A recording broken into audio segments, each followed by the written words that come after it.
El 3 de agosto de 1823, con solo 26 años de edad, falleció en Buenos Aires Remedios de Escalada, la esposa del general José de San Martín, el padre de la patria, conductor de ejércitos, estadista, organizador de pueblos y sembrador fecundo de americanismo.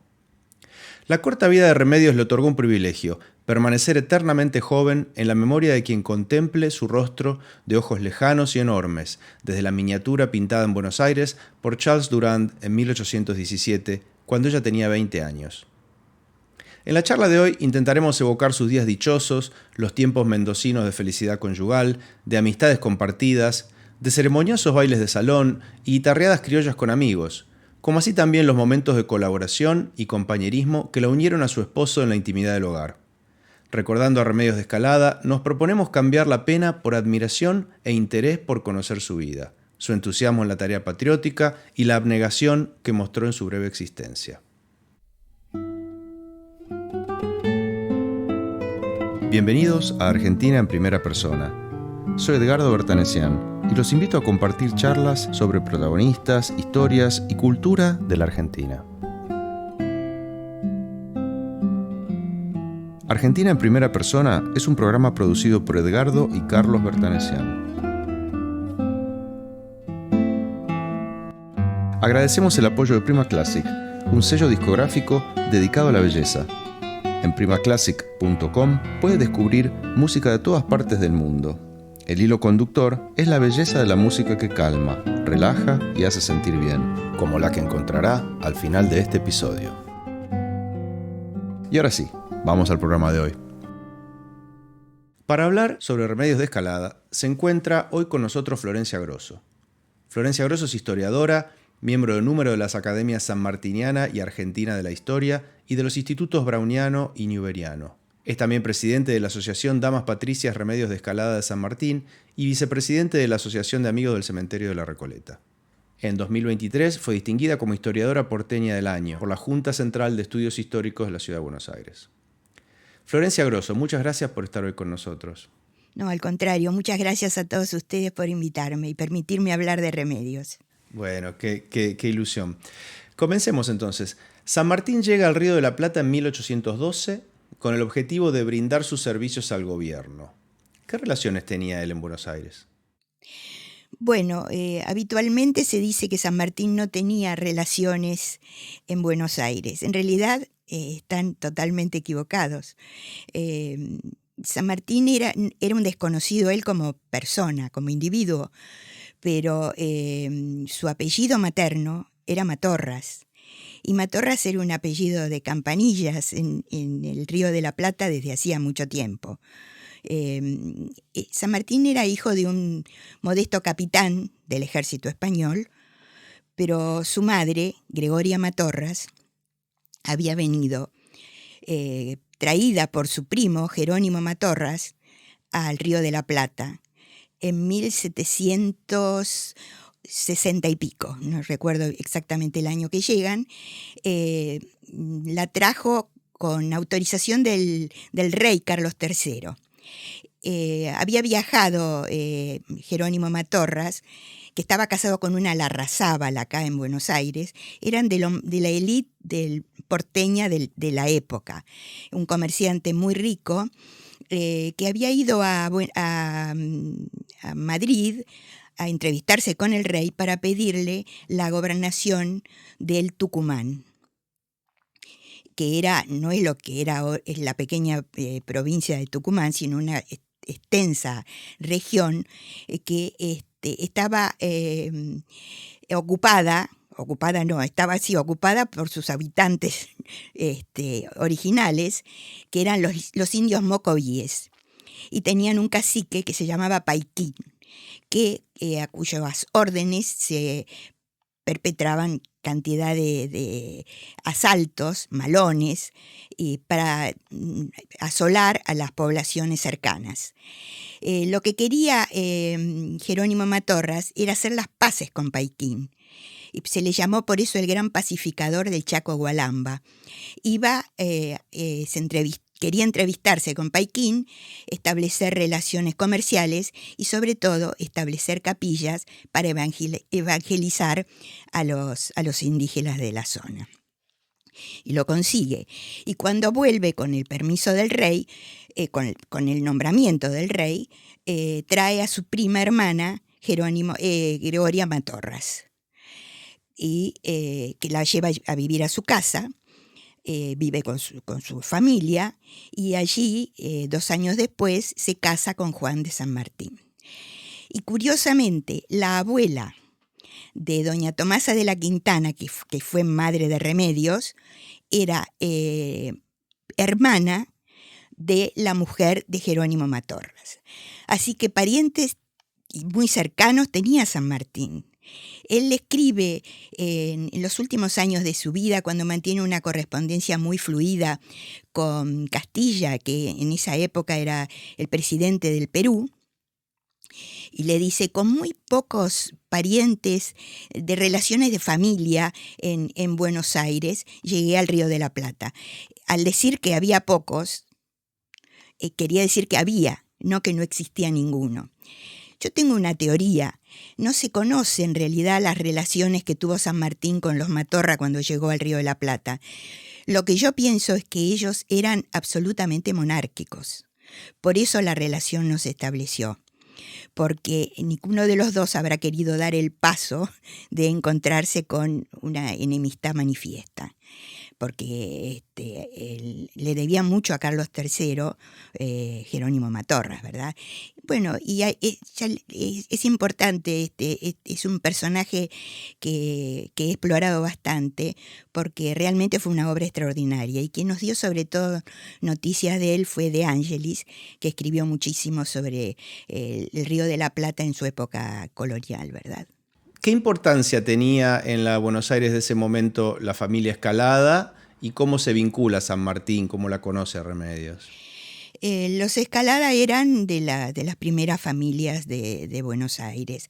Buenos Aires era una ciudad pequeña, achaparrada, lodosa, y de casas de adobe, encaladas, pero guardaban grandes fortunas dentro de esas mansiones, y una de ellas era la de Escalada, que tenía tapices, alfombras, grandes cortinados y muchísima vajilla de plata y objetos de oro también. Eran muy ricos los Escalada, pero no solo eran ricos, eran ilustrados y eran patriotas. Desde 1810 se manifestaron absolutamente al lado de los patriotas que querían gobierno propio.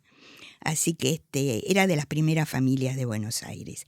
Y además muy abiertos a todo el mundo que llegaba de visita, a los viajeros que llegaban. Eran cosmopolitas en su manera de ser y tenían una nutrida biblioteca, eran ilustrados. ¿Y cómo se inserta San Martín en esta familia? ¿O cómo los conoce? ¿Cómo se acerca? Yo creo que de cualquier manera en algún momento se hubieran conocido. La Buenos Aires era chica y la élite era muy pequeña también. Pero considero que fue Alvear, que vino con San Martín en la York Canning, y que conocía a todo el mundo porque su madre era una Balbastro y sus parientes vivían ahí todavía. Su madre había muerto en un trágico naufragio, pero eso es otra historia. Pero debe haber sido Alvear quien los presentó. No sabemos exactamente dónde, pero ha quedado en la memoria lo escrito por Necochea, que dice que saliendo de un sarao o de una tertulia donde San Martín conoce a Remedios, le dice: ¿ha visto usted, Necochea, los encantos de esta niña Remedios? Esa mujer me ha mirado para toda la vida. Esa manifestación de San Martín que quiere decir que le impresionó mucho a San Martín, esta niña que dicen que era muy, muy atractiva, muy encantadora. De ella nos quedan algunas miniaturas, 2 miniaturas para las que posó, y una de ellas, que es de Durán, un miniaturista de la época, la muestra muy, muy agraciada y con unos enormes ojos negros. Qué poético y qué dulce San Martín, con ese comentario, ¿no? Me ha mirado para toda la vida. San Martín no era de expresar mucho sus sentimientos, más bien era un hombre reservado, pero bueno, se habrá impresionado, y a ella también la impresionó este hombre que llegaba con todos los laureles de la gloria en sus luchas por la reconquista de España, ¿no? ¿Y cómo es el pedido de matrimonio? ¿Cómo reacciona la familia? Bueno, al principio con mucha desconfianza, al principio se oponen, así que quienes dicen que fue un matrimonio arreglado no han leído que hubo una oposición familiar muy fuerte, sobre todo de parte de doña Tomasa. Lo que pasa es que algunos dicen que la diferencia de edad era el motivo de la oposición. ¿Cuál era, Florencia, la diferencia? Él tenía 34 y ella 15. 20 años. Pero lo que ahora puede parecer muy exagerado, en esa época al contrario, las niñas se casaban muy jóvenes, desde los 13 años, muchas de ellas. Purredón se casó con una niña de 13 años y los padres preferían que fueran hombres ya formados y con una fortuna, si es posible, mejor todavía. Así que no era la diferencia de edad, no era la diferencia de clase, que ya hemos dicho que San Martín era un Matorras, y Matorras era un apellido de gran alcurnia en el Río de la Plata, sino el temor. Yo pienso que era el temor que tenían a este hombre, que él sí era un desconocido. Sabían que había tenido sus condecoraciones, que era un militar exitoso, pero no sabían si venía como un aventurero o como un cazafortuna, o en fin. ¿Y saben qué es lo que más los impresionaba a los porteños de la época? El sable de San Martín. San Martín había comprado en Londres, antes de llegar al Río de la Plata, su sable corvo, que luego lo acompañó en sus campañas, y que era también llamado mameluco, porque era el sable que usaban las tropas mamelucas que fueron guardia de Napoleón en Egipto. Y en realidad el origen es persa, se llama shamir el tipo de sable, y el sable corvo, que además tenía la garra como la garra de un león. Eso quiere decir shamir. Y lo introdujo Napoleón en los ejércitos de Europa. Lo usaban los corsarios ingleses y los piratas ingleses. Entonces, ¿qué sería este hombre? Podía ser espía español, podía ser espía inglés también, o podía ser un aventurero, como hemos dicho antes. Nadie podía saber que iba a ser el libertador de la patria en ese entonces. Pero por supuesto, claro. ni él tampoco, ni él a pesar de él venía con el propósito de ayudar, pero nunca supo hasta dónde iba a llegar, ¿no es cierto? Se casan en una boda muy pequeña, por lo que he leído de sus escritos. Y bueno, primero viven en Buenos Aires y a los 2 años se van a Cuyo, donde San Martín fue nombrado gobernador intendente. ¿Cómo fueron esos primeros años de casados en Buenos Aires y luego en Cuyo? Es muy curioso el matrimonio de San Martín. Yo supongo que en la época era un rito litúrgico que se usaba, pero tiene 2 pasos ese matrimonio. El primero, el 12 de septiembre de 1812, en la catedral, se casan y con presencia nada más que de la familia íntima, digamos, los padrinos, testigos, el sacerdote, bueno, y ese es como lo que sería el registro civil actual, la parte civil, a pesar que también es con bendiciones, porque todo se hacía en la iglesia, no existía registro civil. Y una semana justa, además ella, después de ellos, los novios, no se iban juntos, no estaba formalizado el matrimonio. Ella se fue a la casa de sus padres y una semana después se hizo el casamiento de rumbo, el casamiento importante, también en la catedral, pero ya con la invitación del todo Buenos Aires. Todas las familias más importantes de Buenos Aires fueron invitadas, los jefes y oficiales del regimiento que estaba formando San Martín y que le había encargado el triunvirato, el regimiento de granaderos a caballo. Y Y fue una boda de campanillas, que se llamó ese rito de velaciones, porque cubrían la cabeza de la novia y los hombros del novio con un velo blanco, que significaba mutua entrega, la pureza de su matrimonio, de su amor, y la obligación de formar una familia cristiana. Una vez realizado ese rito, digamos, la novia podía seguir al novio. Y entonces hubo un sarao importante en la casa de los Escalada, que eran ricos y poderosos en esa época, y con el Tú Buenos Aires que los agasajó. Y Arturo Capdevila escribió muchos romances de la época, históricos, muy lindos, y escribió el romance de las bodas de Remeditos, que comienza así: Remeditos, Remeditos, cómo le sienta de bien al capullo de la rosa la vecindad del laurel. Remedios cuenta 15 años, 34 cuenta él, pero un día se enamoraron la niña y el coronel. Y sigue porque es larguísimo, pero es muy lindo cómo empieza. Así es. Y bueno, ellos se van de luna de miel a la casa que una hermana de Remedios, María Eugenia Escalada de María, casada con un español, José de María, tienen en las barrancas de San Isidro. Pasan una breve luna de miel. San Martín sigue luego vuelven rápidamente, porque él tiene que seguir entrenando a sus soldados en el retiro, y mientras tanto viven en lo de Escalada. En 1814, vamos a ir primero a otra cosa que es importante. En 1813 se produce el combate de San Lorenzo. El combate de San Lorenzo se debe a que en ese entonces Montevideo está sitiada por las tropas de Artigas. El único reducto español es la ciudad de Montevideo, pero la banda oriental está en poder de Artigas. Y lo que también podía moverse era la flota española, que estaba en el Río de la Plata. Pero tenían escasez de víveres. Entonces asaltaban frecuentemente la ribera del río Paraná, buscando alimentos. Y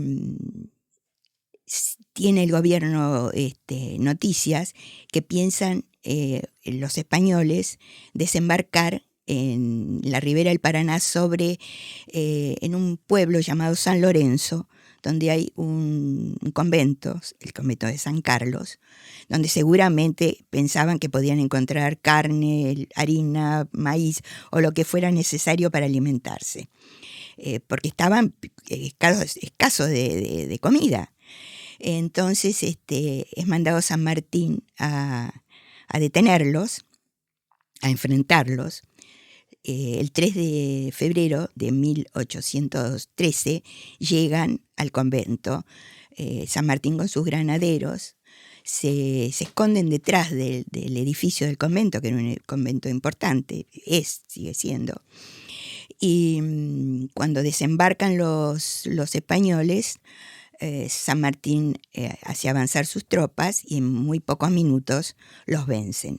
Pero es un combate que además tiene una secuela. Hay muertos, hay heridos de ambos bandos, toman prisioneros, pero además San Martín es aprisionado por su caballo, que lo han matado, y cae sobre una de sus piernas. Y ahí se produce el episodio del sargento Cabral, que interpone su cuerpo para que otro español no lo ultime a San Martín, que está en el suelo. Bueno, de ahí aparece la gloria de este hombre, que era un soldado raso y es post-mortem es nombrado sargento, el famoso sargento Cabral, que tanto queremos y admiramos los argentinos, con esa marcha maravillosa que tanto nos entusiasma, que es la marcha de San Lorenzo.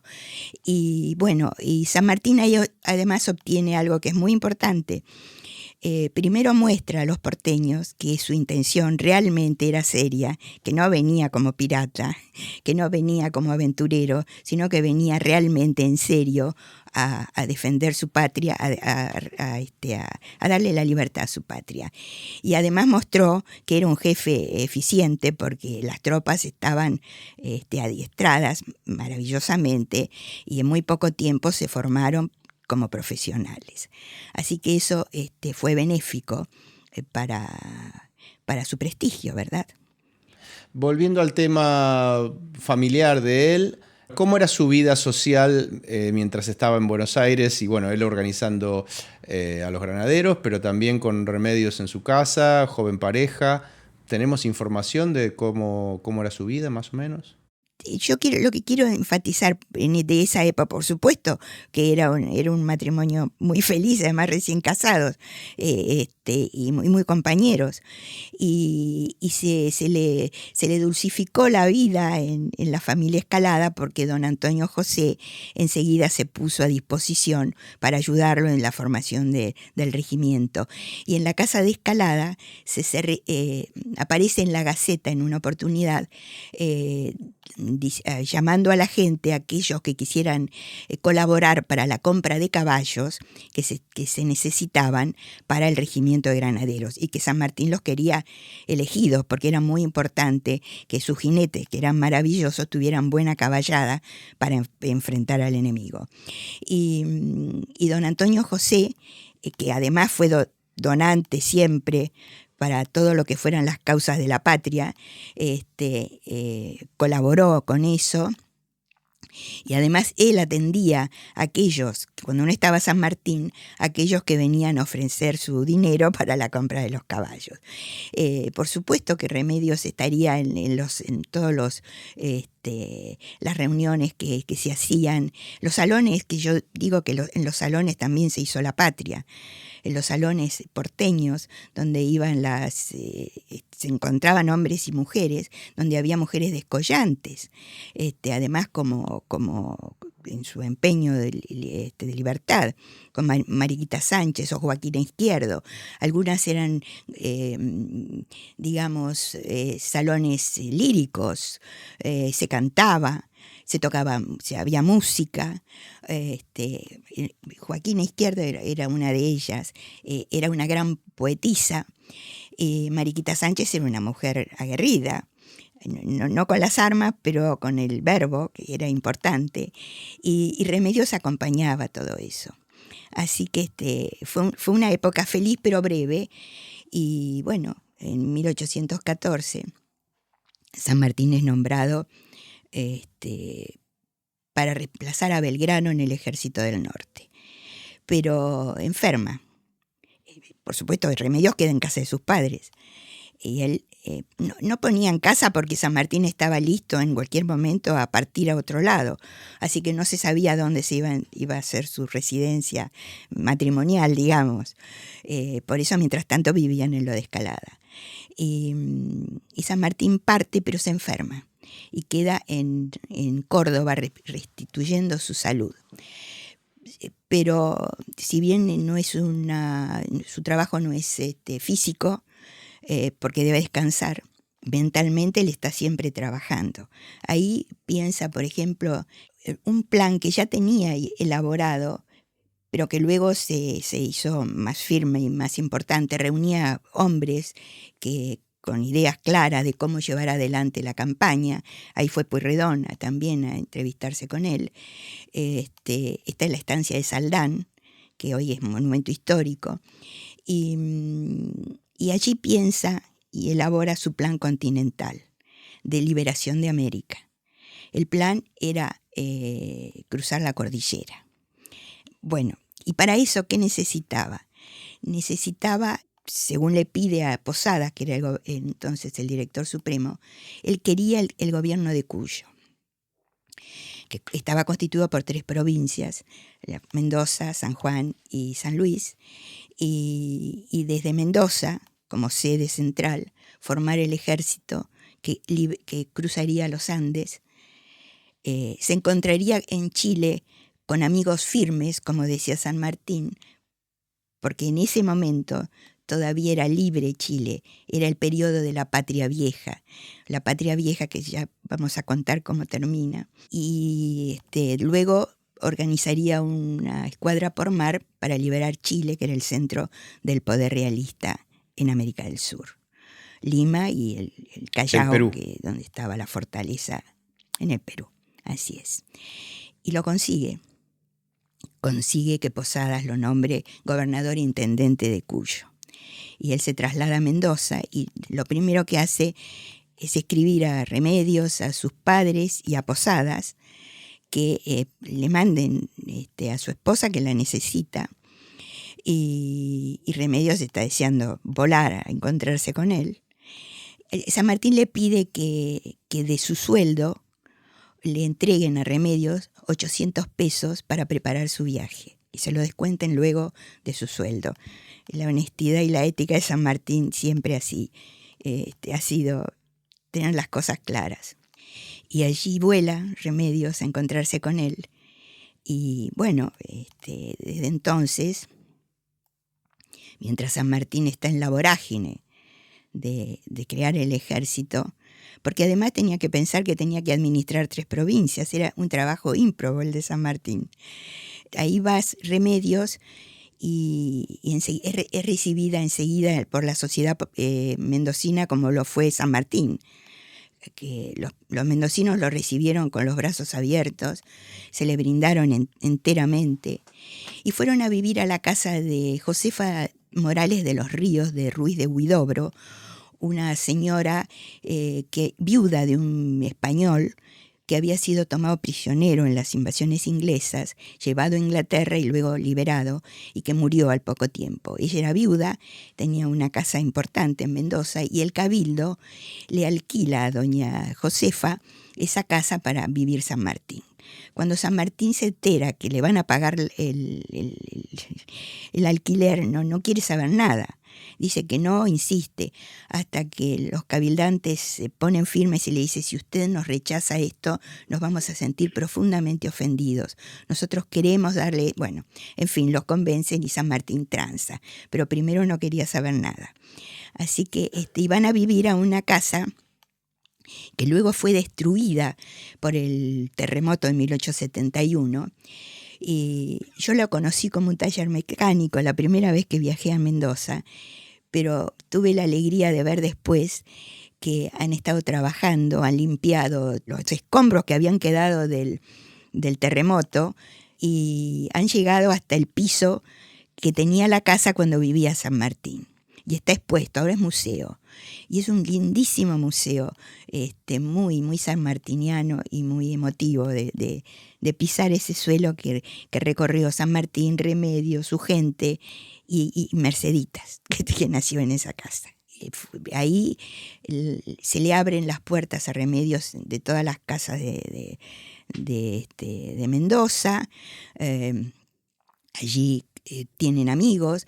Allí en la casa donde viven, San Martín recibe a los oficiales para aunar las órdenes que se recibirían al día siguiente, y Remedios los recibe como señora del gobernador. Tenía 17 años, era una jovencita, pero ella estaba acostumbrada, porque en su casa se acostumbró a que se recibiera gente y saber atender. Era una dama con estilo, era una joven encantadora y querida por todo el mundo. Así que fueron y comenzaron a hacer esos años, a pesar de todas las dificultades, los más felices, seguramente, de su matrimonio. ¿Es en ese momento en que tienen a Mercedes, cuando nace Mercedes? No, falta bueno.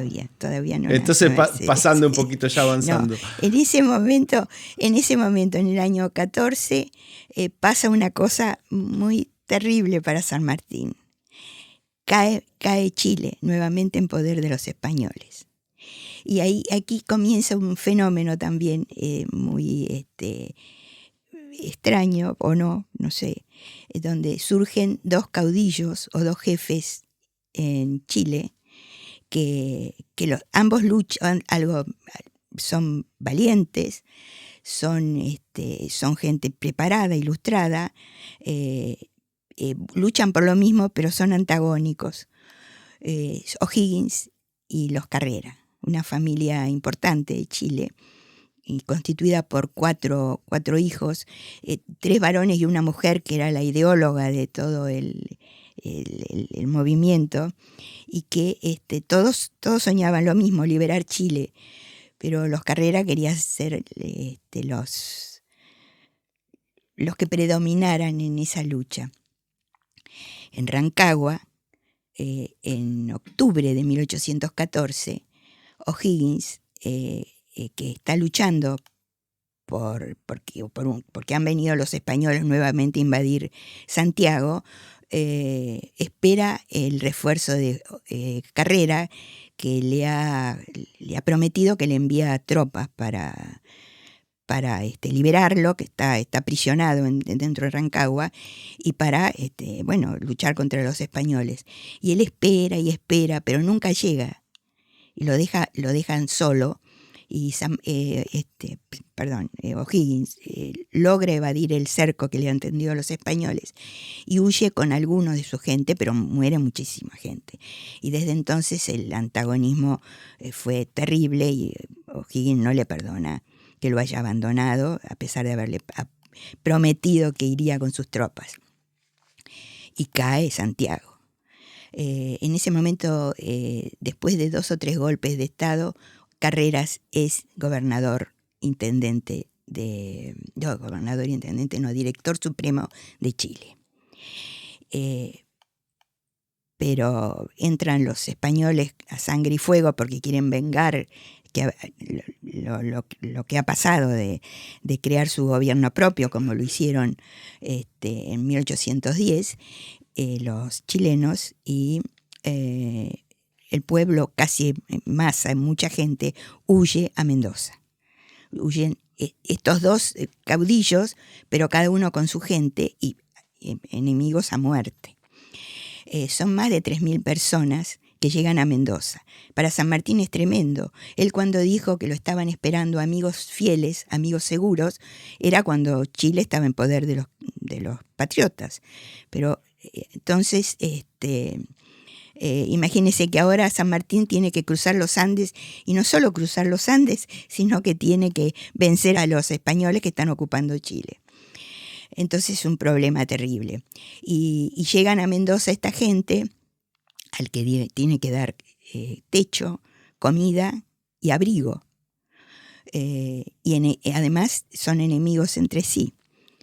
Y mientras O'Higgins se presenta a San Martín a agradecerle y a decirle que está a su disposición, Carrera no lo saluda y pretende que San Martín lo vaya a saludar a él como director supremo de Chile, cuando está vencido y derrotado y está abandonado por la suerte, y en lugar de ir a agradecer, se impone como director supremo y no lo saluda. Y comienza un conflicto terrible con estos hermanos Carrera. Y bueno, ahí se resisten, no quieren reconocer la autoridad sanmartiniana. Él era el gobernador e intendente de Cuyo y era el jefe del Ejército Libertador. Y él dependía del gobierno de Buenos Aires, que le estaba dando su apoyo. Era absurdo lo que pedía Carrera, realmente. Bueno, esto lo digo porque después también tendrá consecuencias esta enemistad con los Carrera. Al final, San Martín manda a algunos a un reducto de prisioneros en San Luis y a otros a Buenos Aires, los dispersa y bueno, prosigue su labor en Mendoza con el Ejército de los Andes, que le da mucho trabajo formar. En 1815, ya con poco dinero, y Pueyrredón, que es quien lo ayuda, porque es el director supremo en ese momento, le pide: por favor, no me pidan más dinero porque voy a terminar colgado de los tirantes de la fortaleza. Porque claro, San Martín pide, y Cuyo ha dado todo. Hay talabarteros, carpinteros, herreros que trabajan para el ejército, las mujeres tejen mantas, tejen ponchos, cosen uniformes, los terratenientes, la gente de dinero, dona dinero. Las mujeres donan sus joyas, ¿no? Las mujeres donan sus joyas. En 1815 aparecen en un bando de San Martín pidiendo que las señoras donen sus joyas para el ejército, ¿no? Para obtener el dinero para para ponerlo en la formación del ejército. Y Remedios, que es la esposa del gobernador, encabeza un grupo de señoras. Es muy emotivo esto. San Martín las espera en el cabildo y con los cabildantes, y estas señoras se han puesto todas sus joyas y llegan al cabildo. Remedios dice un pequeño discurso diciendo los diamantes y las perlas sentarían muy mal ante la angustiosa, en nosotros, ante la angustiosa situación de la patria, y por eso las entregamos en su altar, y todas las señoras se despojan de las joyas y las ponen en canastas o en recipientes que reciben los cabildantes para luego evaluarlas, ¿no es cierto? Y serían enviadas a Buenos Aires para que volvieran en dinero para el ejército. Lamento decir que no volvió ese dinero a Buenos Aires. No se asusten, no se asusten. No se asusten, porque sirvió para la guerra de la independencia. Lo que pasa es que cuando San Martín se queja y dice: no me han mandado nada, a pesar de que fueron las pocas joyas de mi mujer, dice San Martín. Se queja con Guido. Se venden las joyas en Buenos Aires, están perfectamente evaluadas, pero el gobierno interpretó que era mejor destinarlo a la formación de la escuadra de Brown, que era muy necesaria en ese momento, como hemos dicho, para contrarrestar. Pero claro, San Martín quedó frustrado. Quiero decir que se usó para la guerra de la independencia. No se perdió en ningún camino extraño, pero llegaron bien. Pero San Martín quedó frustrado. Bueno, ese es el episodio de las damas, que es un episodio muy, muy emotivo. Sí, hoy impensable que particulares den su dinero, sus bienes para un bien público, ¿no? ¿Cómo ha cambiado todo? Sobre todo las mujeres que se despojen de sus joyas. Pero no solo las grandes señoras, las mujeres más modestas, esclavas, mestizas, la gente de pueblo, también donaron lo que tenían, daban medallita, una cadenita, la que ellos llamaban las joyas de su decencia, las llamaban, porque se suponía que las mujeres debían tener algo que las hiciera importantes, que tuvieran algo que lucir, y ellas se despojaban de eso. Y los hombres que tenían haciendas se despojaron de sus esclavos con la condición y la entregaron al ejército, y lucharon y murieron muchísimos, con la condición que al terminar la guerra de la independencia serían libres, cosa que se hizo, realmente ocurrió. Interesante, qué generosidad fueron también, libertos. Sí, fueron libertos. Así que es muy interesante. La formación del ejército de los Andes es apasionante. Es apasionante todo lo que dio el pueblo y la gente. Y como nunca decayó en su amor por San Martín, porque le creían, porque sabían que era un hombre recto y era un hombre ético. Bueno, había entregado mucho también él, muchísimo entregó siempre. Así que y Remedios ahí, Remedios fue su confidente, fue su compañera, ella estaba siempre con él, y eso, bueno, después lo reconoció San Martín. Qué calidad humana de todos los argentinos de esa época, ¿no? Haciendo la patria, literalmente, haciéndola paso sí. a paso. ¿Por qué no nos remitimos a esas épocas maravillosas, llenas de sufrimiento, pero de valor y de gloria? Tenemos de tantas cosas que enorgullecernos nosotros. ¿Por qué no las revivimos realmente con el sentido que tienen, ¿no? El sentido humano que tienen. Qué hermoso. Bueno, ¿cómo es la llegada de Mercedes, la hija de San Martín? El año 16 está también lleno de acontecimientos. Uno de ellos es el nacimiento de Merceditas. Merceditas nace en agosto, el 24 de agosto de 1816. En Mendoza es la primera hija y única del matrimonio, y que sería después la compañera de su padre hasta el fin de sus días, ¿verdad? Pero ha habido otro acontecimiento importante que fue en julio, y que San Martín, que quería que se realizara, que es la Declaración de Independencia el 9 de julio en Tucumán. San Martín no quería cruzar los Andes como una turba, como un ejército insurgente, sino como perteneciente a una nación soberana.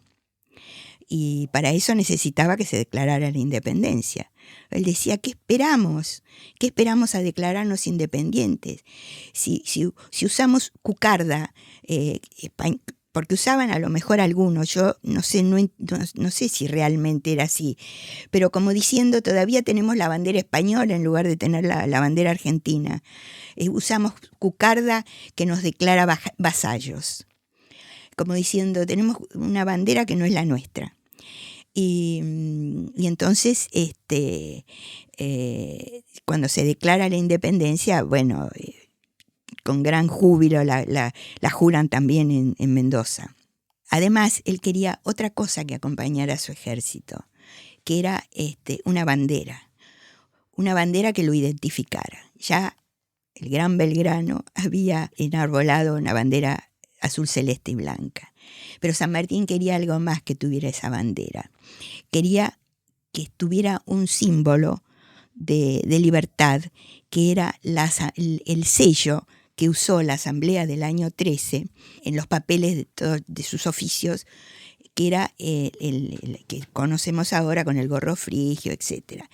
Y entonces pidió a las señoras, especialmente a su mujer y a un grupo de señoras, y le pide que le haga la bandera y le explica cómo lo quiere, que lo quiere con el sello, que le quiere que sean los colores de Belgrano, etc. Les cuesta un poco conseguir la tela, pero al fin consiguen una tela de los colores, porque San Martín le iba verificando a ver si le parecía bien o qué sé yo. Él tenía la idea en su cabeza y se borda la bandera. Y las señoras se juntan y la bordan. También colaboraron unas monjitas, unas monjas de una escuela que se llamaba de la buena enseñanza. Y esa bandera, el 5 de enero de 1817, es jurada. Se hace una gran parada, un gran desfile, se reúne todo el pueblo en la Plaza Mayor. De la iglesia de San Francisco sale la Virgen del Carmen de Cuyo, que es la patrona del Ejército de los Andes, y allí San Martín entrega su bastón de mando a esta Virgen y la declara generala de su ejército. A su vez, las tropas desfilan, se reúnen en la plaza, el pueblo entre vivas, a la patria, qué sé yo, porque el ejército está para la de vámonos, como dice San Martín. Se jura la bandera de los Andes, la que bordaron las señoras y las monjitas. Y San Martín la muestra por 3 veces a sus soldados y le dice, soldados, esta es la primera bandera independiente que se levanta en América. Y ahí los vivos a la patria y todo el pueblo, que ha quedado pobre, muy pobre, pero tiene la gloria eterna de haber sido el pueblo que armó en gran medida el Ejército de los Andes. Realmente fue maravilloso. Fenomenal. Yo digo que qué extraordinario lo que fue la creación de ese ejército. Fue realmente maravilloso. Nosotros no nos damos cuenta de la hazaña universal que fue. Ni los Alpes que puede haber cruzado Aníbal y Napoleón tienen la altura de los Andes. Ni los Andes que cruzó Bolívar tiene la altura que había en Mendoza para cruzarlos. Son las montañas, no las más altas del mundo, pero entre las más altas del mundo. Y la perfección con que lo llevó a cabo. San Martín, que fue un hombre valiente, de un enorme valor, siempre fue al frente, no era de los jefes que estaban en una atalaya mirando cómo se desarrollaba la batalla, sino que él siempre fue al frente, como en Chacabuco, que por un error de O'Higgins tuvo que tomar la bandera del portaestandarte para que lo siguieran. Siempre adelante.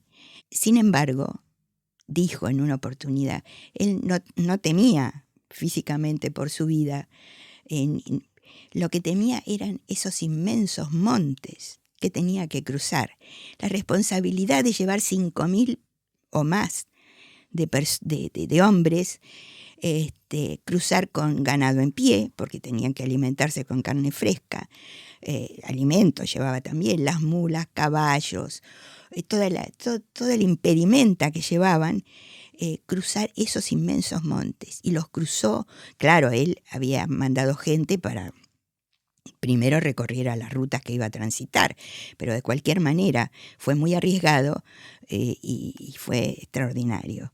Y bueno, empieza ya la partida después de esa bendición de la bandera y de todo ese episodio de despedida del pueblo de Mendoza.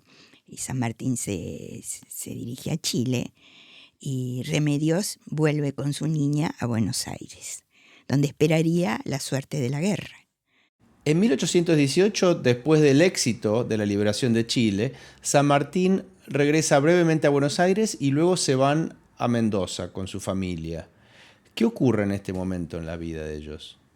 San Martín, después de liberar Chile, cruza nuevamente a Mendoza y antes de partir a Buenos Aires, escribe su primer testamento, que yo quisiera leerlo textualmente y quisiera que lo escucharan con atención, todos los atributos que le da, todas las atribuciones que le da a Remedios, porque era cosa no habitual. Está firmado en Mendoza el 23 de octubre de 1818. Y dice lo siguiente. Está escrito por un escribiente, ¿no?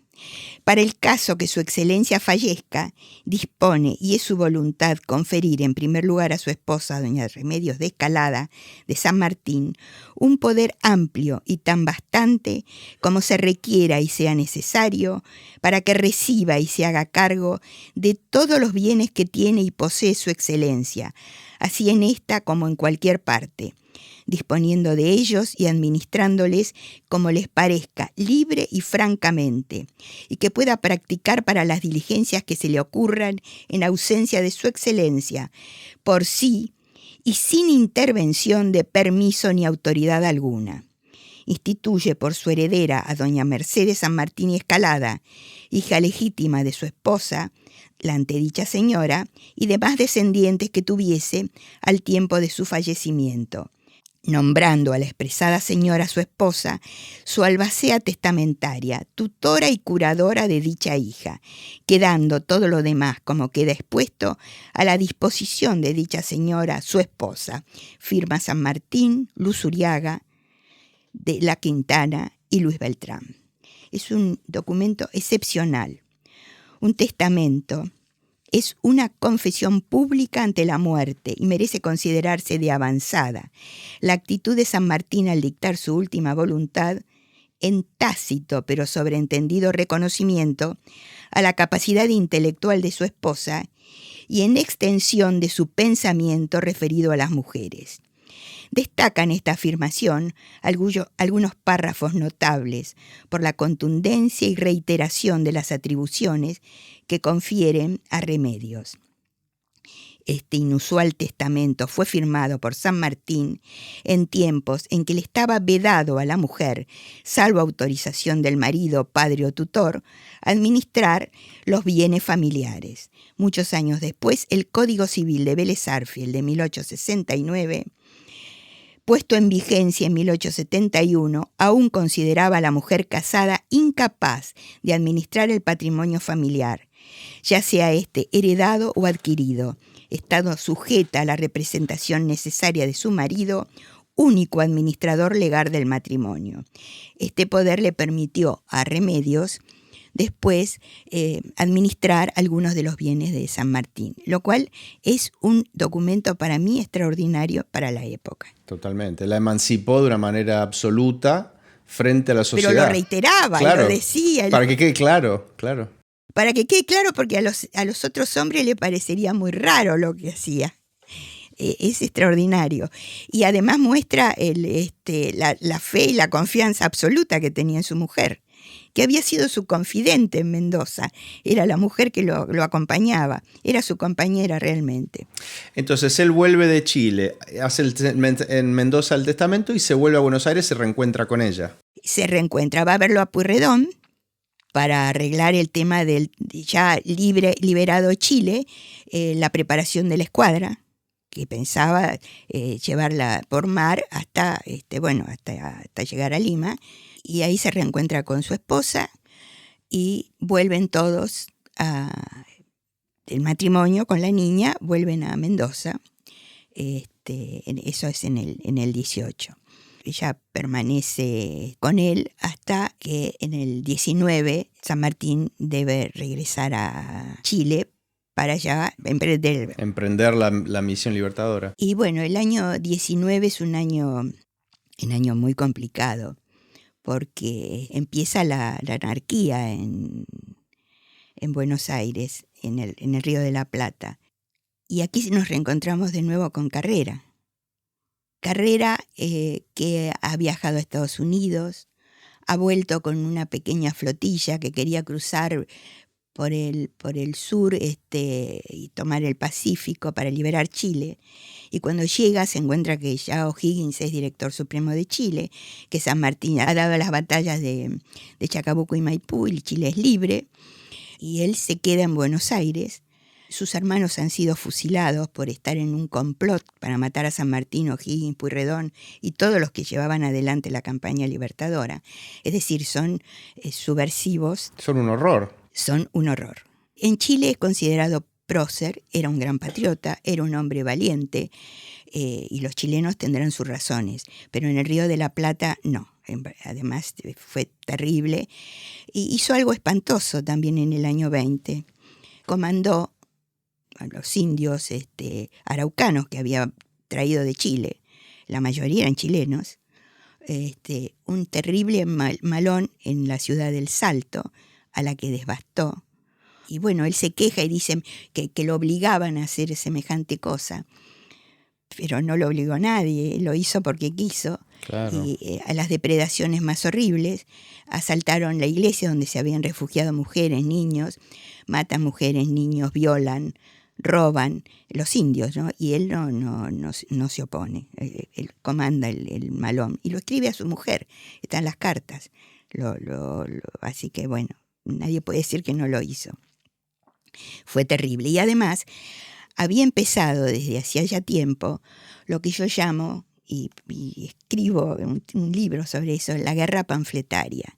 Simultáneamente a la guerra contra los españoles, desatan los Carrera y Alvear, que estaba también en lo mismo, una guerra de panfletos que atacan el honor, sobre todo, de sus enemigos. A San Martín lo llaman asesino, que se quiere ser rey, que es ladrón. Por ejemplo, el Usuriaga, que es un afeminado, porque todo lo que fuera a atentar contra el honor. Y lo mismo a O'Higgins, peor, porque es su mayor enemigo, lo llaman el Guacho, porque es hijo natural de el que fue virrey del Perú, sin embargo, pero eso no lo alcanzaba porque no ser de matrimonio era espantoso en esa época, y le llaman producto de, es horrible lo que dice, producto de un potro inglés en una yegua quillaneja, porque la madre era de quillotana, no de quillaneja, quillotana. Horribles cosas, horribles. Y inventan también, absolutamente, un romance de Remedios con dos oficiales del ejército de los Andes, que los conoce porque ellos saben perfectamente quiénes eran. Nombraban a Murillo y Ramiro. Eran dos oficiales que estaban en el primero de Cazadores de los Andes, que pertenecían al ejército de los Andes, que estaban en Mendoza desde 1817, y que le inventan un romance a Remedios en el año 19, cuando en primer lugar Remedios había estado con su marido. Pero además, afortunadamente, Remedios, cuento ahora, cuando parte Remedios parte el 27 de marzo de 1819 parte para Buenos Aires. Se despide de su marido, ella no sabe que es la última vez que lo ve. Ella insistió en ir y escribe: él no comprende que yo debo estar a su lado, pero ella estaba enferma de tisis, la enfermedad del siglo XIX, que hoy le dicen, hoy se llama tuberculosis y todos saben, y hoy se cura. En esa época no se curaba. En esa época morían jóvenes, sobre todo, no respetaba ni edad tampoco, no respetaba estado social, no respetaba riqueza, morían muchísimos en todas partes del mundo. Remedios fue una de ellas. Más adelante. Estaba enferma, no podía cruzar la cordillera nuevamente para ir a Chile, como lo pensó hacer, con una mujer enferma. Él mismo estaba enfermo, los cruzó después en Parihuela, la cordillera, y con una niñita. Perdón, Florencia, ¿él de qué estaba enfermo? Bueno, él tenía... yo no sé exactamente decir, porque los médicos que han escrito sobre el tema hasta le han dicho que estaba tuberculosis porque se había enfermado, pero no estaba tuberculosis. Tenía problemas gástricos, tenía problemas pulmonares. No sé exactamente yo diagnosticar qué tenía, pero tenía mucho que le daban, tenía terribles dolores. Tenía una salud relativamente frágil. Muy frágil, y sobre todo yo creo eso se acentuaba cuando se presentaba una situación de riesgo de enfrentar un problema como fue cruzar los Andes, y luego lo que fue de llegar al Perú, que era su ambición máxima. Claro. No, el nivel de preocupación, lo que hoy le diríamos ansiedad o estrés que tendría ese hombre es increíble. Un enorme estrés que le producía dolores de estómago y una cantidad de cosas. Todo lo que no parecía físicamente tranquilo, porque iba las cosas enfrentándolas, seguramente por dentro iba el estrés actual. Entonces ella vuelve a Buenos Aires en 1819. Ella vuelve a Buenos Aires. Pobrecita, pidió a su tío Hilarión, porque justo en el ejército estaba su tío Hilarión, hermano de su madre, y sus dos hermanos, Mariano y Manuel. Y San Martín le envía con custodia de su hermano Mariano, que también estaban en el ejército, eran oficiales del ejército. Y Remedios deja todo en Mendoza, deja su casa puesta, deja sus cosas de su propiedad, deja su mantilla, su abanico, todo, porque ella quería volver, y los dos pensaban volver. Tenían en los barriales, San Martín había hecho una casa, como una casa quinta, para aprovecharla en los veranos. San Martín quería volver a Mendoza, y Remedios también, para vivir permanentemente en Mendoza, una vez que terminara la campaña. Y la casa de los barriales hoy es monumento histórico. Y además estaba construyendo una casa en la Alameda de Mendoza para pasar los inviernos, una casa más confortable. Bueno, de todo eso se ocupó Remedios, por el poder que San Martín le había dado, aquel poder del que hablábamos antes. Bueno, fue horrible para Remedios, y sobre todo porque en ese viaje de vuelta, San Martín recibe noticias de que se han movilizado tropas cercanas al lugar que va a pasar Remedios. Son montoneros de Estanislao López. No la buscan a Remedios, pero es peligroso el camino. San Martín primero dice el camino está expedito y la manda, pero aparece esta gente, de los cuales San Martín se entera, y le pide a Belgrano que mande refuerzos. Y Belgrano manda un grupo de gente al mando del entonces capitán José María Paz, que marca los momentos del transcurso del viaje a Remedios. Hay cartas intercambiadas entre San Martín y Belgrano, hay cartas de Belgrano a Paz, hay cartas de San Martín cuando dice que Remedios habrá llegado a Buenos Aires. Con lo que quiero decir es que está absolutamente documentado el viaje de Remedios, desde que sale de Mendoza en marzo de 1819 hasta abril, que es cuando llega a Buenos Aires, y los partes también de los oficiales aquellos que dicen que fueron amigos de Remedios, Murillo y Ramiro, que cruzan la cordillera por mandato de las autoridades, van con destino a San Juan. Es el único regimiento que cruza la cordillera. Alvarado es el jefe. Y por los partes de Alvarado sabemos que llegan a Mendoza el 4 de mayo de 1819. Jamás podrían haber tenido una relación. Por lo tanto, nunca se encontraron Remedios. Está totalmente documentado. Hasta el día de hoy hay novelitas, ahora se reedita una novelita donde habla de eso, porque el escándalo paga mucho para alguna gente ignorante. Yo quisiera que se fijaran un poquito, porque si quieren hacer pasar, si es una novela, que busquen individuos ficticios para poner en una novela, pero no pueden poner a personajes verdaderos, reales, actuando de diferente manera de como lo hicieron en La Verdad. No es una novela histórica eso. La novela histórica tiene que tener las mismas fuentes criteriosas y verdaderas.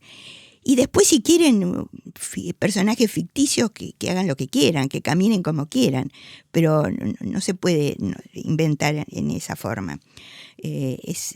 Bueno, yo tengo una opinión muy negativa de eso. Es deshonroso porque es ponerse del lado de los panfletistas, que lo que ahora llamamos las noticias falsas, los fake news, era eso. Era eso, es antiguo como el mundo. Exactamente eso, inventar y ahora encima darle cabida a algo. Para vender. Ahora San Martín está en Perú, la campaña del Perú, hasta 1822. Después de Guayaquil decide dejar la campaña porque se encuentra con Bolívar. Se ofrece a ser segundo de Bolívar. Bolívar no lo acepta. Un hombre con prestigio de San Martín era un peligro tenerlo al lado. Él no lo quería saber nada. Y no quiso tampoco ayudarlo con tropas, como San Martín sí lo había hecho con Bolívar. Él no quiere ayudarlo con tropas, y entonces San Martín está visto que le dice a Guido. Guido está muy enojado que San Martín abandone la campaña. Le dice, no cabíamos los dos en América, y es cierto. Y él abandona, y después de dejar instalado, San Martín hizo una nación de Perú. Le dio las leyes, le dio los símbolos, creó sus autoridades. Fue increíble en menos de un año y medio todo lo que hizo, y deja un congreso instalado perfectamente legal para que ellos se den sus autoridades. Siempre San Martín a un costado, sabiendo qué es lo mejor para cada uno de los pueblos que ha liberado y a los que quiere defender, ¿no es cierto? Se podría decir, Florencia, quizá lo que voy a decir es una barrabasada y usted me corregirá, que era como un Napoleón bueno, una especie de Napoleón Bonaparte bueno, que en vez de ir a conquistar y a dominar, iba a liberar, pero a su vez les daba infraestructura, ideas, leyes, rumbo, marcaba rumbo. ¿Puede ser? Sí, claro que sí, pero nunca se me hubiera ocurrido esa analogía, pero es cierto, era un Napoleón bueno, él fue un libertador, esencialmente, nunca un conquistador. Él lo dice, es más, en Perú se nombró él mismo protector de la libertad del Perú. Y tenía todas en su mano. Plenipotenciario. Todo, Sí. Menos la justicia, porque en eso él no quería intervenir. Quería que fuera un juez independiente el que juzgara. Y entonces dijo, líbreme a mí de tomar la justicia. Cuanto más lo conozco a San Martín, yo más lo admiro. Qué gran hombre, qué gran hombre. Bueno, qué honor como argentinos, ¿no? Que sea nuestro padre. Qué gran honor. Efectivamente, si tenemos un San Martín, si tenemos un Belgrano, ¿por qué no nos miramos y nos reflejamos en ello? San Martín no quería cruzarse con hermanos a pelear, y nosotros seguimos divididos. No puede ser. No, es desperdiciar un capital maravilloso. Cada uno va poniendo su granito, ¿no? Para divulgar, usted como historiadora, ¿no? La labor de de los historiadores es espectacular porque es dar datos reales sobre la gran riqueza y belleza humana que tenemos en nuestro país, nuestra querida Argentina. Es fascinante, es fascinante. Y como usted dice, solo hace falta que en la mente nuestra decidamos revivir, tomar eso como ejemplo y salir hacia adelante. Así es. Volviendo al matrimonio, todo este tiempo que él está en Perú, obviamente, una relación epistolar con Remedios. Sí. Tenemos, digamos, datos, o él, porque San Martín quemó, ¿no?, sus cartas en algún momento. San Martín quema, según dice Mitre, no recibió, porque la nieta es la que le manda para su historia de San Martín, le manda todos los documentos que tiene de su abuelo. La nieta de San Martín, Pepita, la nieta menor, que fue muy longeva, murió en 1924, así que vivió muchos años. Pepita Gutiérrez de Estrada. Casada con Gutiérrez de Estrada, Balcarce de Gutiérrez de Estrada. Y dice Mitre que San Martín se había destruido todo lo privado, todo lo íntimo. No había cartas personales. Había cartas políticas, pero no y documentos políticos, por supuesto, pero no cartas personales. Y las de Remedios también se quemaron. Porque los tísicos, los que morían tísicos, por disposición municipal o no sé de qué sanitaria, autoridad, claro, debía quemar todas sus pertenencias para evitar el contagio. Así que lo único que quedó de Remedio, quedaron cosas en Mendoza, pero en Buenos Aires lo único que quedó es un vestido que no llegó a estrenar. Bueno, era la siguiente pregunta, ¿no? Que él renuncia a Perú, vuelve a Mendoza cuando Mercedes está en Buenos Aires, y usted nos explicará por qué es que no va a Buenos Aires o no puede ir a Buenos Aires. Claro, la pregunta del millón de todo el mundo.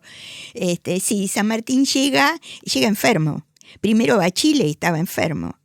Después cruza la cordillera, se encuentra con Olazábal en medio de la cordillera, la fue a esperar. Hijo le llama.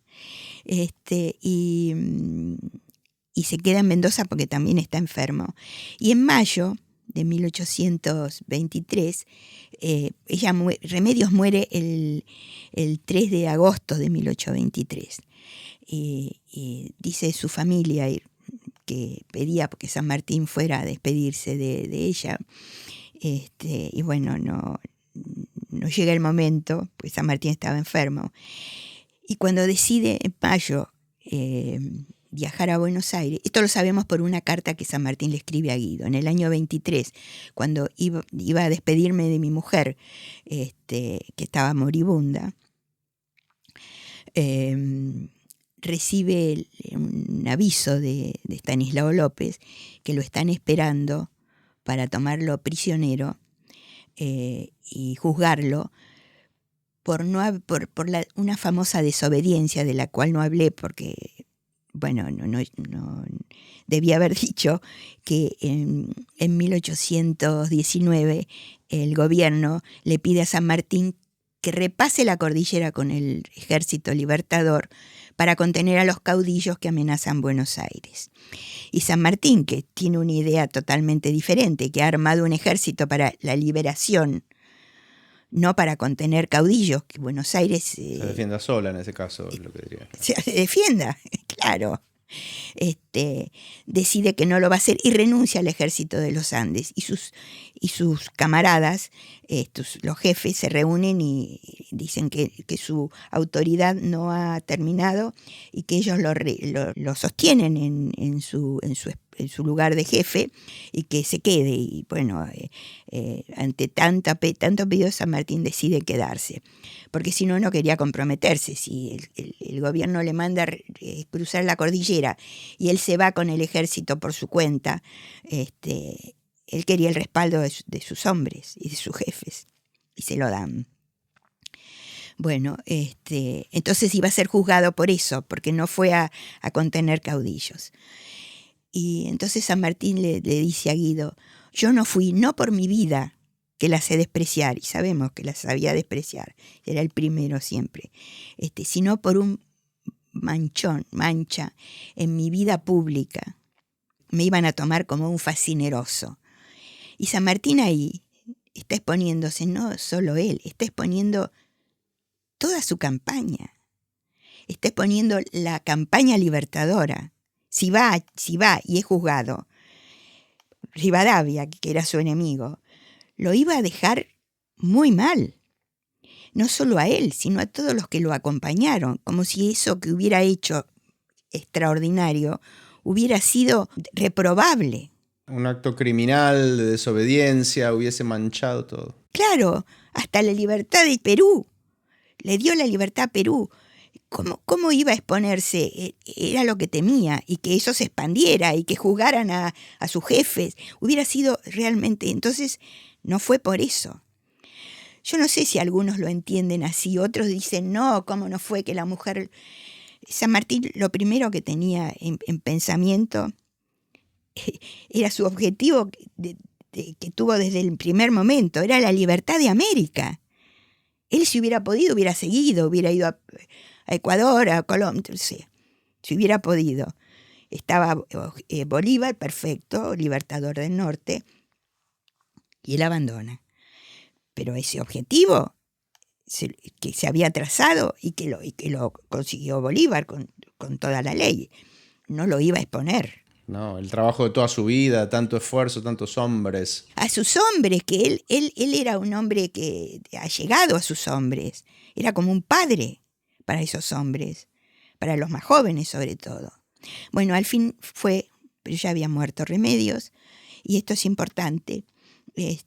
Llega a buscar a su hija, se tiene que enfrentar con doña Tomasa, ya muerto su suegro, que le llamaba hijo mío muy amado y que tanto esplendor das a mi casa, a pesar de tantos enemigos envidiosos que tiene por aquí. Pero ahora se enfrenta a la suegra, la señora brava, que ha criado a Mercedes como su hija, porque Remedios no podía por su enfermedad, y que uno comprende, la abuela y esa es su niñita, pero San Martín es el único amor que le quedó en la vida, es esa niña, y él se dedica desde ese momento a educarla. Tenía 46 años, nunca más se casó, nunca se supo de algún amor para nada. Los inventos eran anteriores, cuando vivía con su mujer, después ya nadie se acordó de los amores de San Martín, que no los tuvo, y si los tuvo no los conocemos, porque era un hombre muy discreto, como sabemos, me refiero a después de viudo, ¿no? Y entonces rompe con doña Tomasa y se lleva a la niña a educar a Europa, pero antes cumple con un deber de honor que se había propuesto. Remedios está enterrada en la Recoleta, que era el antiguo huerto de los Recoletos, que la reforma religiosa de Rivadavia se incautó de ese y expulsó a los monjes recoletos y estableció un cementerio, el cementerio que entonces se llamaba del Norte, y se prohibió enterrar en las iglesias. Antes se enterraba en las iglesias. Entonces Remedios fue uno de los primeros habitantes, digamos, del cementerio de la Recoleta. Cuando ella murió, no hacía un año todavía que se había inaugurado, había un director, un francés, Felipe Bertrés, que era el director del cementerio. Un francés que había venido con una misión Sassené, que había mandado a Napoleón. Bueno, es una historia diferente y muy apasionante también. Y que luchó en los ejércitos de Belgrano. Y era un ingeniero muy importante. Hizo planos de Tucumán, de Bolivia, hasta en Bolivia estuvo. Y organizó el cementerio de la Recoleta. Él era el director. Entonces San Martín tuvo que tratar con él sobre la lápida de su mujer. Entonces le pide que le haga una lápida de mármol con una inscripción que él la diseñó, la inscripción y las alegorías. Tiene un reloj de arena, unas nubes y una inscripción que dice: aquí descansa Remedios de Escalada, esposa y amiga del general San Martín, 1823. Y la firma Bertrés. Yo creo que es la lápida más importante de la Recoleta, a pesar de las magníficas tumbas patricias que puede haber en sus alrededores. No valor material, es la última expresión de San Martín en la patria pública para aquel que pase por ahí y lo lea. Y dice, mi esposa y amiga. Era común que se pusiera su amado esposo, su querida esposo. Él puso esposa y amiga, porque reitera lo que él pensaba. San Martín tenía una idea muy, muy valiosa de lo que era la amistad. Y tenía pocos, pero muy leales amigos, que siempre mantuvo. Eran pocos, se pueden realmente, es un tema que se podría tratar muy bien, quiénes eran y cómo eran. Ella era su amiga porque era su confidente. Era algo muy importante para él. La trataba como una par, porque uno al amigo lo trata como un par. Me olvido de otro testamento, muy breve, de 1820, cuando estaba por tomar Lima. Él está en la goleta Moctezuma, no en su nave insignia, San Martín, una nave guerrera con una enorme tripulación, en una nave pequeña y muy veloz que se llamaba Moctezuma, y que la usaban de correo, y él se instala ahí lleva sus pertenencias, y ahí recibe a la gente, siempre con discreción, no quería mucho movimiento de gente. Y ahí escribe un último testamento que dice, dirigido al comandante de la goleta, que se llamaba George Young. Si la suerte de la guerra me hiciese fenecer en ella o bien caer prisionero, prevengo a usted, al comandante, que el baúl que contiene mis papeles reservados le será entregado a mi mujer en Buenos Aires. 1820, cuando habían dicho que Remedios tenía amantes y esas cosas estúpidas que dijeron, y mentirosas. Él le entrega a su mujer su baúl con los papeles reservados, comandante de un ejército en operaciones, con correspondencia no solo de América, sino de Europa, y con el nombre de sus espías que tenía en Lima, porque él tenía gente que trabajaba.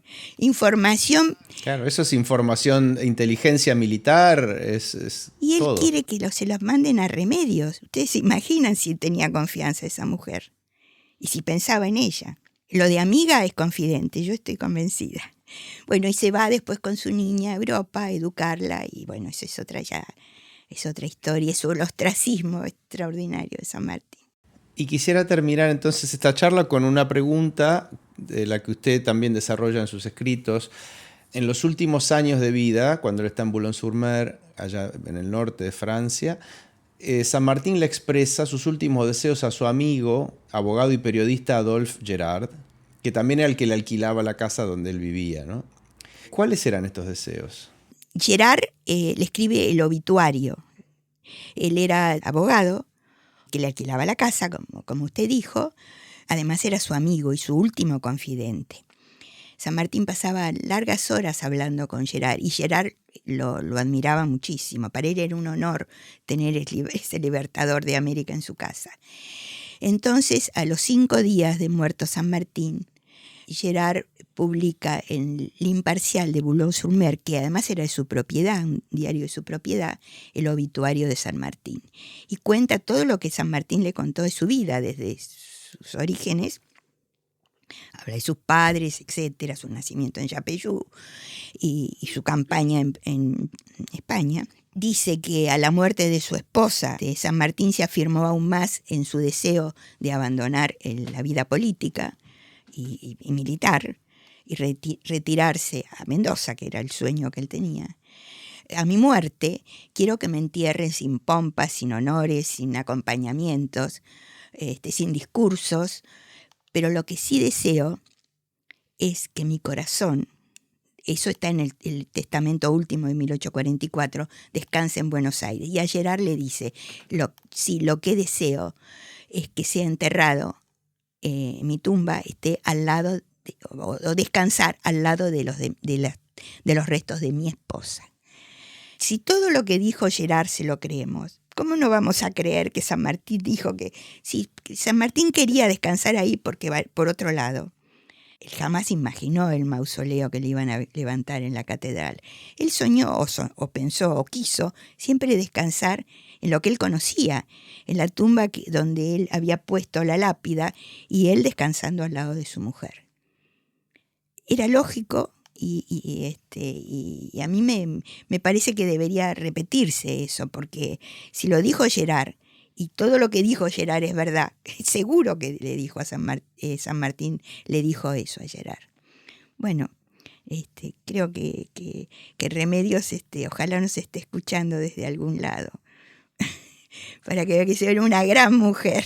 Sí, bueno, Florencia Grosso, muchas gracias por tanta sabiduría sobre Remedios y San Martín y por el empuje y el deseo revitalizador de redescubrirnos, ¿no? Como argentinos y renacer y reconocer los grandes valores que tenemos en nuestra genética. Y reconocer, ¿no?, nuestra identidad. Nuestra identidad. Una identidad que nació muy bien, nació bien, bien parida nuestra identidad. Sí, así es. Bueno, muchas gracias. Gracias a usted, muchísimas gracias. Gracias por haber escuchado el episodio de hoy. Y ahora se abre una puerta secreta que nos lleva a un segmento extra, el pasaje Prima Classic. Por este pasaje transitan solo por unos minutos maravillosos músicos de todas partes del mundo que nos regalan su arte. Puede escuchar a este y a muchos otros artistas en primaclassic.com. Esto es Prima, classic.com. Pasó hoy por el pasaje Prima Classic nuestro querido amigo Anders Mjolin. Anders Mjolin es un guitarrista sueco, profesor desde hace más de 20 años de guitarra solista en la Universidad de las Artes de Zúrich, en Suiza. Pero es mucho más que eso. Anders Mjolin es un ciudadano del mundo, con una mente y un espíritu de una curiosidad excepcional en lo que respecta a la música y a las guitarras. Tan es así que junto al luthier suizo-italiano Hermano Chiavi ha diseñado una guitarra de 12 cuerdas a la que llamó Dodeca. Anders Mjolin es el único artista en el mundo que posee y que toca la guitarra Dodeca. Y cabe resaltar que la extraordinaria longitud de los dedos de Anders son la clave que le permiten tocar tan complejo instrumento. Vinculando la música a la charla de hoy, Anders Mjolin nos dejó la enigmática Fantasía 10 de Alfonso Mudarra, 1510 al 1580. Y no obstante, la única fantasía que Alfonso escribió, en donde Mudarra imita a Ludovico, el famoso arpista de la corte española de Fernando II de Aragón.